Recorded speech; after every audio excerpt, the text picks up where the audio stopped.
Black power. Black power. All right. Giving honor to God, I bear witness that regardless of land, label, or language, I bear witness there is but one God. To Brother Sonetta and the House of Consciousness, and to his guest, Napashida, Sister Napashida from Sonetta TV. We're honored to be on one of the strongest networks anywhere to be found. Honored to have you here. To Will Mega TV and Brother Will Mega. Honored to have you here. Hiram Ashanti here. Ajay Tahimba from Black Liberation University, my brother. We're all the way live. Yes, sir. Black Liberation University. And thank you so much, brother, for coming and covering this event live. We have Imam Akbar Bilal. He's on the panel of questioners. He's the national spokesman for the New Black Panther Party, and he's a long-time veteran in the Black Muslim movement. I know he has some ethical questions. And to our esteemed elder, and I'll call him an expert on the panel. You can show him, please. Brother Melchizedek, our longtime elder in the Nation of Islam. I'm hoping I can live up to this, because I got some experts here. All right? So, sisters and brothers here, my name is Malik Zulu Shabazz. Oh, that sounds so good. Yes, sir. Attorney. That sounds good. My name is Malik Zulu Shabazz.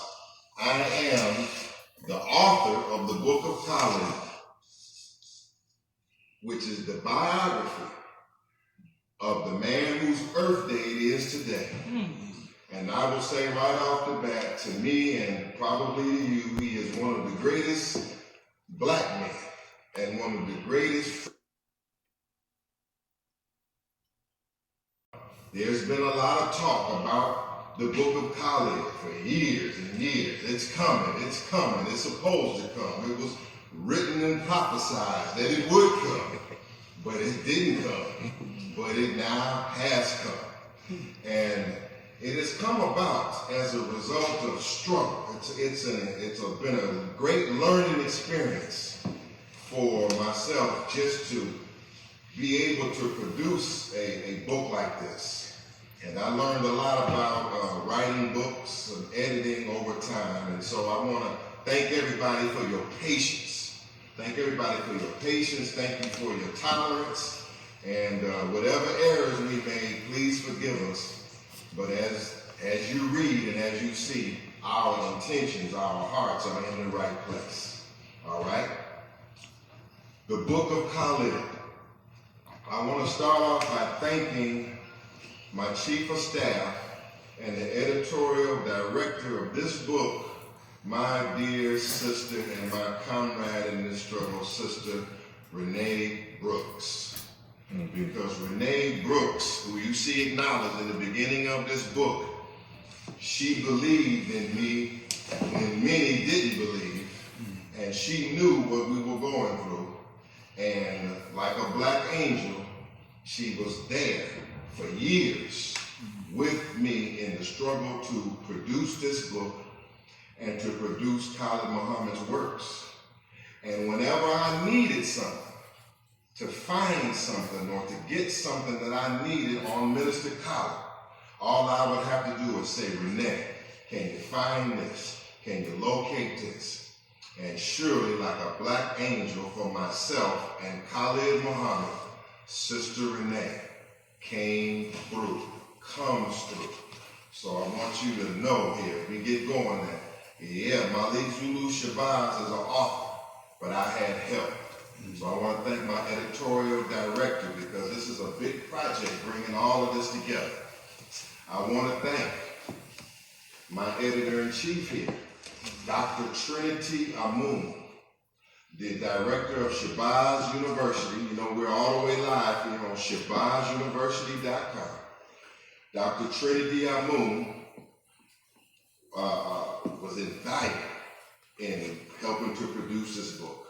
There's 940 footnotes, and I had capable help and in Dr. Trinity Amun, who helped me dig to research to show that what Khallid Muhammad taught and his position from the Honorable Elijah Muhammad is right and exact. That's right. That's right. And we give it to you in black and white. As Khallid Muhammad taught. He said, give it to you in black and white.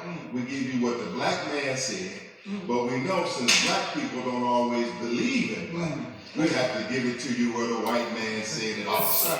And so all throughout here is the New York Times, the Washington Post, the Chicago Tribune. It's a book here, a book there. And it was Sister Renee, and it is Dr. Trinity Amun that helped put this book out, this well-documented book out. So thank you, Dr. Trinity Amun. We're live on ShabazzUniversity.com. I want everybody here that's watching to take a look at ShabazzUniversity.com, because it is going to house what's called the Black Topographical and Research Center.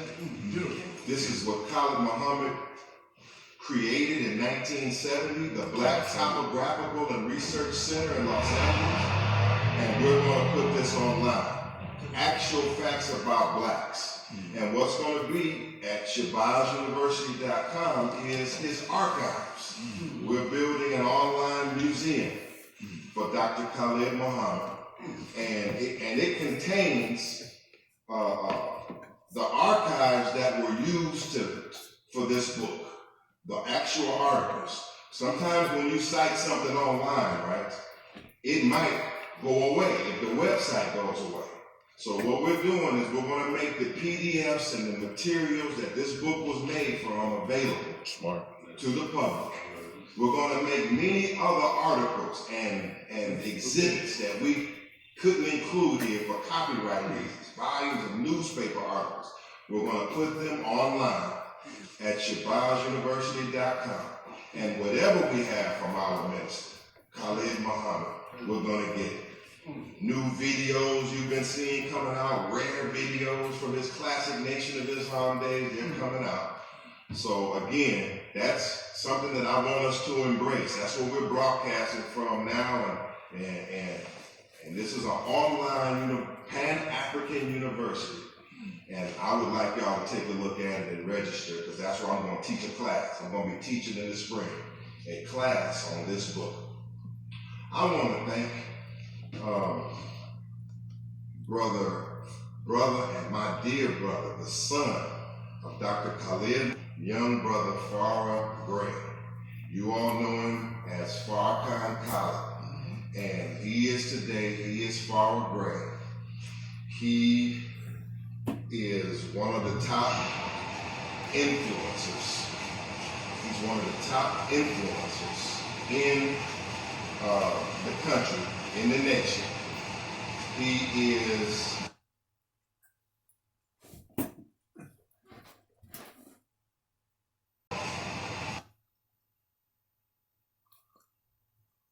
here now that you're not ruling out the possibility of violence tomorrow. I honestly do not believe, Brother Dominique, as hard as you attempt in your weak manner to press, I honestly do not believe that there will be any violence tomorrow whatsoever as we present the Million Youth March 1999 7-point program of action.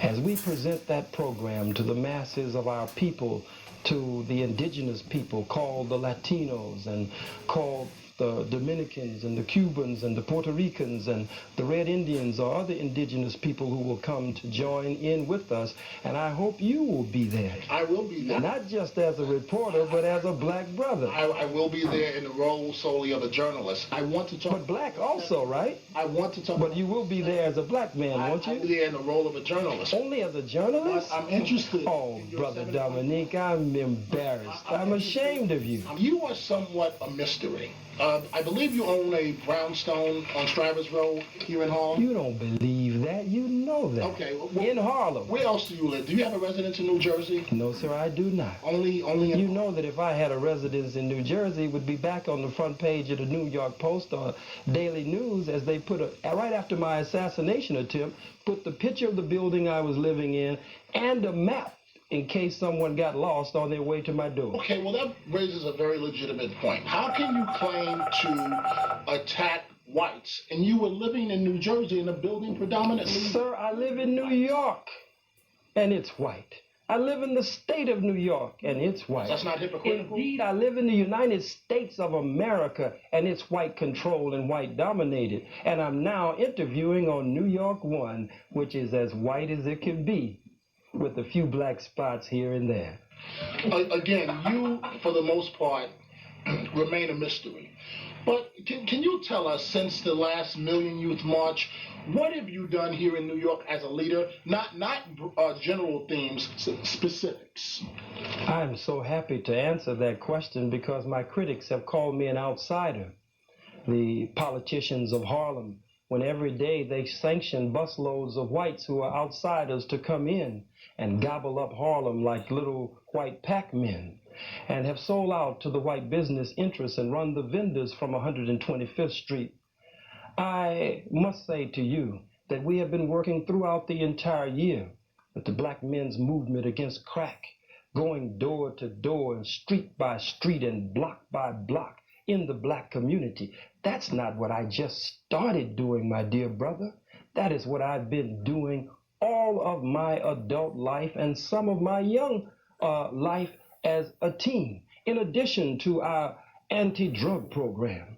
We're working to set up the free food program, only giving out food now and having free food programs here and there, but intending to lay the base from this mass mobilization, as Brother Kwame Ture taught us before he went on to the ancestors, now mass organization, free food program, feed the multitudes over the past year.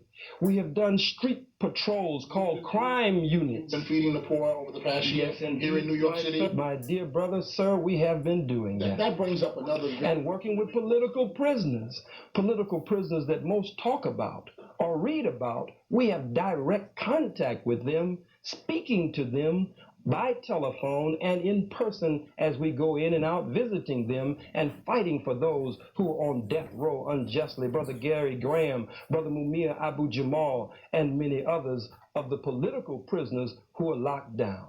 I'm not such a mystery. Black people in the black community have known me for a long time, and in the hip-hop community. But in a sense, the white man and you, to some degree, I don't believe you're really with them to that degree, are like Columbus. You're just discovering me just a few days ago. Well, that brings up another good point. How do you make your living? Where do you earn your money from? How do you make your living? Where do you get your money from? But again, I'm here in the... Well, how much do they pay you? I make a decent salary. And I make a decent salary from the masses of black people who love me. Donations? From the masses of black people who love me and love the strong and bold, uncompromising stand to reestablish black power, black nationalism, Pan-Africanism, and black liberation theology in our youth and indeed in the masses of black people. So they make sure, my brother, that I have shoes on my feet and that I have food to eat. You've lashed out at some of my colleagues in the press, but if you've done any research about me, you would know that I don't back down easily. So let me try it again. That's why I want you to be a comrade in the struggle, because you're not a back down man. We need you, brother. The black nation needs you. Where do you earn your living from, specifically? Specifically from the masses of the people, as the pastor of the church, as the clergy of the church. As the clergy of the church, I have been wanting to be a minister since I was yay high. Of what church? And I am still the Church of Black Liberation Theology. And so are you paid a salary? I'm paid not only a salary, an expense account so that I can travel. So many people, as we do with ministers in every denomination, the suit that is on my back now was given to me. Some businesses in the black community throughout America help support us. Brother, we have so much love and so much support I almost said you would be surprised, but some of this you already know, but I understand you have to do it like that. Maybe I should try again. Try. Will you please give us an answer to specifically how do you raise your money? Is that something they told you to press me on over and over again? I have simply said to you, it is very clear. I have given an emphatically clear answer.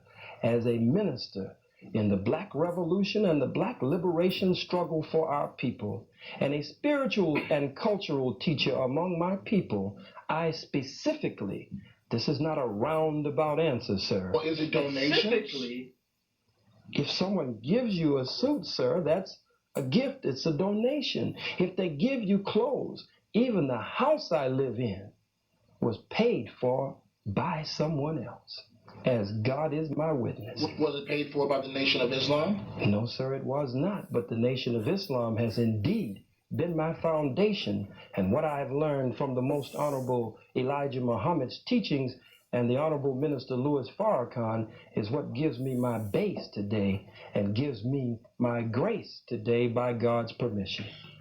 Minister Muhammad, how does all the anti-Semitic talk lift up black people? I don't understand, sir, what you mean by anti-Semitic you know talk. Exactly I don't know what what you mean. When I say anti-Semitic talk, and I don't want to repeat the comments that you've made in some of Then you don't want to ask me the question. About the cracker comments, the comments constantly about Jews keeping blacks down. Let's look at that, sir, if you will.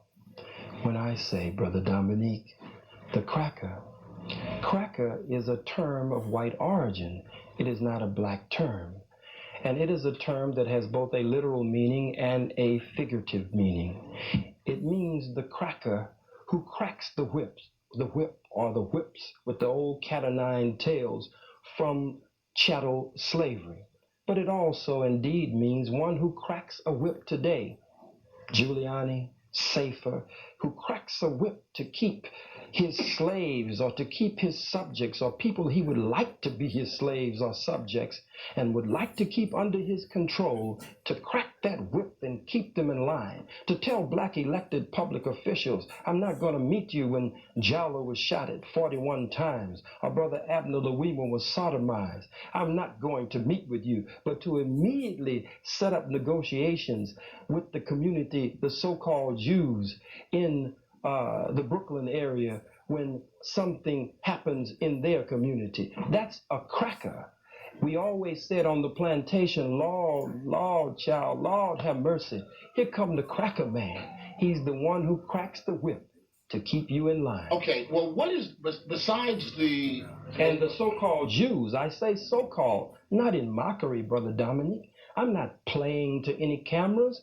They are the so-called Jews because we are the true Jews, the true Hebrews, the true and real Israelites whose birthright has been stolen by them. We are the true ones that fulfill Bible prophecy and scripture. Isn't it a fact that you know, by throwing out those terms, you're guaranteed press coverage? I'm not throwing out terms. I'm fighting age-old enemies, and I'm planting seeds in the minds and hearts of the youth and the masses of my people that we will not make the same mistakes again.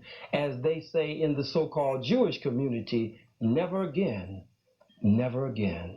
What happened in your life that gave you your personal experience, your perspective on Jews in your lifetime? Study, experience, living, studying the teachings of Dr. Yosef Ben Yachanan, studying the teachings of Dr.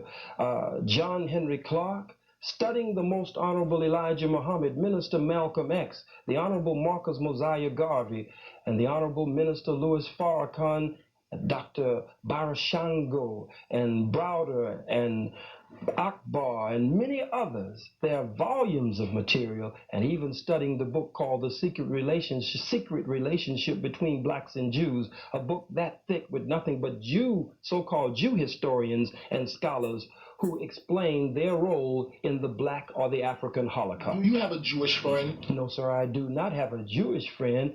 I am the black Jew. I am the black Hebrew. I am a member of the family of the black Hebrew Israelites. But if you're asking me, do I have a white So-called Jew friend who is not in that line of Semites, so I can't be anti-Semitic. Did you know that there are Semites in Africa? Did you know that there are Semites in Asia? That there are some Semites so black until they're blue black, purple black, and beautiful? These are people using a political term, anti-Semitism, when it's really anti-Kemetism, an anti-black program. Let me ask you this, and maybe you'll answer it and not attack me, but let me try I haven't this. attacked you, brother. The Uncle Tom. I didn't call you an Uncle Tom. You haven't used it yet, but Well, why accuse me of something I haven't done? You're Okay. just like they are in that instance, but you're not like that in other ways. Well, here's the question. Besides the fact that you're an African American, what is the difference between you and David Duke? The difference? Oh, that's a good question. No one has enslaved David Duke's people for over 400 years. David Duke's people, the white people, have not been in slavery under us, chattel slavery.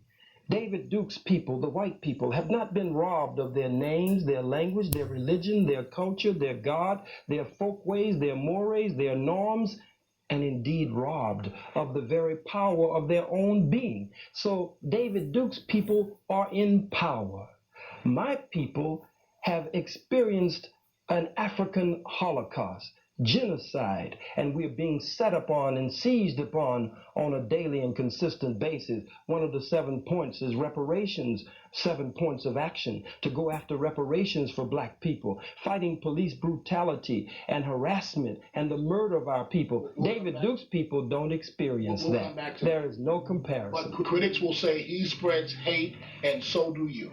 Sir, I can't be responsible for what the critics say. I can only be responsible for the actual facts. Well, let me talk about Mayor Giuliani for 1 second. You describe him as a cracker. You did it last year. You do it this year.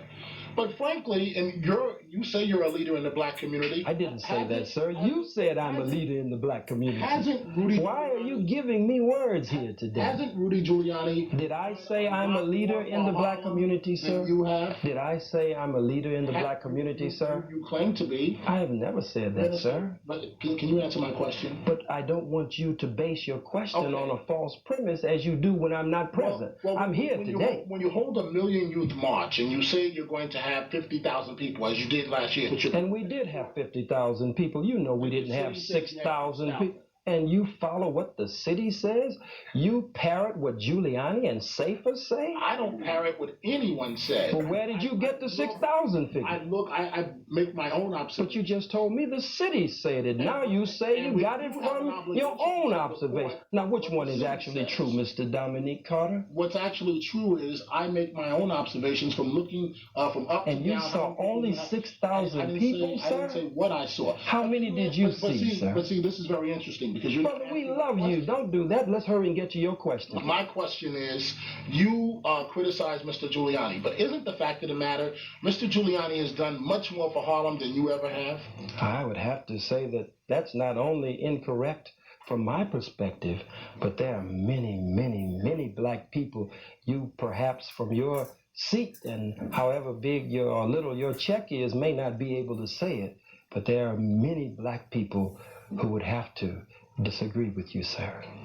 Well, from building up 125th Street. He tore down 125th Street. He's brought in white merchants, white commercial interests who are biting up Harlem. Isn't the object, Excuse me, sir. to have jobs? But if you are like Giuliani and your political platform is based on from welfare to work, and looks like it's from welfare to farewell to black people, then you would work hard to make sure that black people can set up their own businesses, since you are supposed to be, according to this white politics, the mayor of all of the people. Don't bring in outsiders, as the Negro politicians are saying in Harlem, the outsiders talking about us. When I live in Harlem, Attorney Wareham lives in Harlem, scores of our organizers live in Harlem. These are outsiders coming in. If Giuliani meant well, he wouldn't have moved the vendors from 125th Street. This was the African marketplace of the world. People from all over Africa and Europe and the Caribbean looked forward in the Caribbean to coming to 125th Street.